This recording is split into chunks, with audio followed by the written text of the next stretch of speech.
السلام علیکم ورحمۃ اللہ۔ بھائی نے سوال کیا ہے، نماز پڑھتے ہوئے بھول جاتا ہوں کہ میں نے تیسری رکعت ہے یا چوتھی رکعت ہے، یا ایک سجدہ کیا ہے یا دو سجدے کیے ہیں، تو اس میں کیا کرنا چاہیے؟ نماز دوبارہ پڑھنی چاہیے یا کیا طریقہ ہے؟ دیکھیے، ایک ہوتا ہے نماز میں مطلق وہم ہو جانا، بعض بندے اس میں پھر ہمارا بھی قصور ہوتا ہے کہ نماز میں اس طرح توجہ، اس طرح خشوع، اس طرح خضوع نہیں ہوتا، جس کی وجہ سے ہمارے خیالات اس قدر منتشر ہو جاتے ہیں کہ ہمیں خود معلوم نہیں ہوتا کہ ہم نے پڑھا بھی کیا ہے۔ تو اس قصور کو ختم کرنا چاہیے اور نماز میں پوری توجہ کے ساتھ اور پورے انہماک کے ساتھ اور پورے لگاؤ کے ساتھ نماز میں داخل ہونا چاہیے۔ بہرحال انسان ہونے کے ناطے اگر انسان بھول جائے کہ میں نے یہ 3 رکعت ہو گئی ہیں، یہ چوتھی ہے، یہ دوسری ہے، یا تیسری ہے، تو اس کے بارے میں رسول اللہ صلی اللہ علیہ وسلم نے فرمایا فَلْيَبْنِ عَلَى الْيَقِينِ، تو وہ بندہ اپنی نماز کی بنیاد یقین پر رکھے۔ جب آپ واقعی ہی بھول گئے ہیں اور آپ کو کچھ سمجھ نہیں آ رہا اور آپ کا ظن غالب بھی نہیں ہے کہ میری یہ تیسری رکعت ہے، یہ چوتھی ہے، دوسری ہے، یہ تیسری ہے، تو آپ کو کچھ سمجھ نہیں آ رہا، بالکل معاملہ جو ہے وہ آپ کے لیے پراگندہ ہو گیا ہے، تو ایسی صورت میں رسول اللہ صلی اللہ علیہ وسلم نے فرمایا فَلْيَبْنِ عَلَى الْيَقِينِ، وہ بندہ اپنی نماز کی بنیاد یقین پر رکھے۔ اب یقین کا کیا معنی ہے؟ کہ آپ کو شک ہوا کہ آپ کی یہ تیسری رکعت ہے یا چوتھی ہے، تو اب اس میں یقینی بات کون سی ہے؟ شک آپ کو چوتھی میں ہے، تیسری یقینی ہے۔ اگر آپ کو شک ہو کہ یہ میری دوسری رکعت ہے یا تیسری ہے، تو پھر اس میں یقینی دوسری ہوگی، شک اور ریب اور جو آپ کو وہم ہوا ہے وہ تیسری کے بارے میں ہے۔ تو فَلْيَبْنِ عَلَى الْيَقِينِ، ایسی صورت کے اندر وہ بندہ جو اس کی کم ترین 2 رکعات اور 2 عدد کے اندر اس کے ذہن کے اندر خلش پیدا ہوئی ہے، تو وہ جو کم عدد ہے، دوسری ہے یا تیسری ہے، تو دوسری شمار کرے،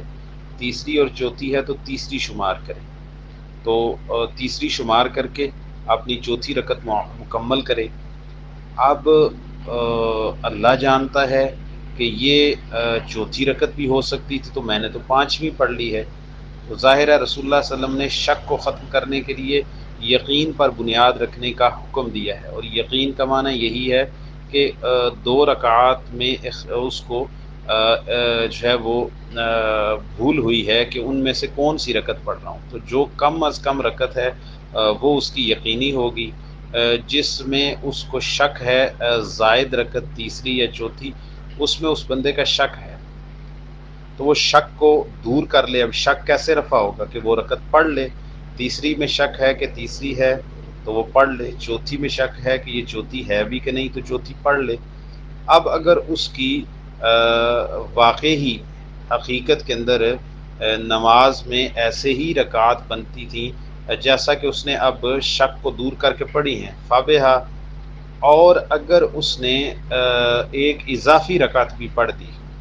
اپنے شک کو ختم کرنے کے لیے رسول اللہ صلی اللہ علیہ وسلم کی حدیث کے مطابق، تو کوئی حرج نہیں ہے۔ وہ آخر میں ہر 2 صورتوں کے اندر، وہ آخر کے اندر جب نماز اپنی مکمل کرے گا، تشہد بیٹھے گا، سلام پھیرنے لگے گا، تو وہ سلام سے پہلے اللہ اکبر کہہ کے ایک سجدہ کر لے گا، پھر اٹھے گا، پھر دوسرا سجدہ کرے گا، اور دوسرا سجدہ کر کے وہ دائیں اور بائیں طرف نماز سے سلام پھیر دے گا، تو اس سے نماز میں جو کمی اس کو شک پڑ رہا تھا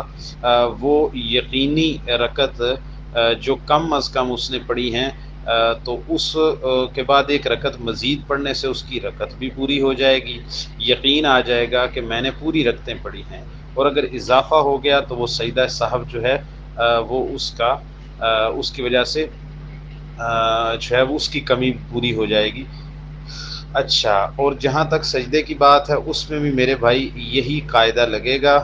لیکن کئی بندوں کو بہت زیادہ وہم ہوتا ہے، اسی لیے میں نے پہلے وہم کی بات کی۔ تو جس کو وہم ہوتا ہے نا، اس کو نماز میں خوب توجہ سے جانا چاہیے اور خیال رکھنا چاہیے نماز کے زیادہ سے زیادہ جب بندہ انفرادی طور پر پڑھتا ہے 8 سے 10 منٹ لگتے ہیں، اس سے زیادہ تو نہیں لگتے 4 رکعات والی نماز کے بھی، تو وہ اپنی توجہ کو خوب نماز میں رکھے۔ بہرحال اگر سجدے کے اندر بھی آپ کو شک پڑ گیا کہ پہلا ہے یا دوسرا ہے، تو پہلا تو یقینی ہے، شک دوسرے میں ہے، تو ایک اور سجدہ کر لے۔ اب چونکہ وہ بھول گیا تھا تو آخر میں 2 سجدہ سہو بھی کر لے تو اس کی کمی پوری ہو جائے گی۔ اچھا، اور اگر وہ بندہ نماز اس کو ایسے وہم ہوا کہ پتہ نہیں میں نے 2 رکعتیں پڑھی ہیں یا 3 پڑھی تھیں، یا میری رکعت کوئی کم ہوئی ہے یا نہیں، اور نماز سے وہ فارغ ہو چکا ہے، جا چکا ہے، تو اب اس کے پاس اگر تو اس کا ظن غالب یہ ہے کہ ایک رکعت رہ گئی ہے، ظن غالب اس کا یہ ہے کہ اس کی ایک رکعت واقعی رہ گئی ہے، تو وہ جب اس کو یاد آئے ایک رکعت مزید پڑھے گا، اور پھر اسی طرح تشہد بیٹھ کے تو آخر میں سجدہ سہو کر کے سلام پھیر دے گا۔ اور اگر ایک وقت گزر چکا ہے، بس ایک وہم سا ہوا اور نماز سے بھی نکل چکا ہے، تو رسول اللہ صلی اللہ علیہ وسلم نے فرمایا کہ اللہ تعالیٰ نے میری امت کو نسیان یا بھول جانا معاف کر دیا ہے، تو ایسی صورت کے اندر وقت بھی کافی گزر گیا ہے، اور ایک وہم سا تھا، ایک خلش تھی، ایک ذہن میں اشکال آیا، آپ کا ظن غالب نہیں ہے کہ میری رکعت رہی تھی جس نماز سے آپ فارغ ہو چکے ہیں، تو پھر آپ جو ہے وہ اللہ تعالیٰ سے استغفار کر لیں، تو امید ہے کہ اللہ تعالیٰ آپ کو کی وہ کمی پوری فرما دیں گے۔ السلام علیکم۔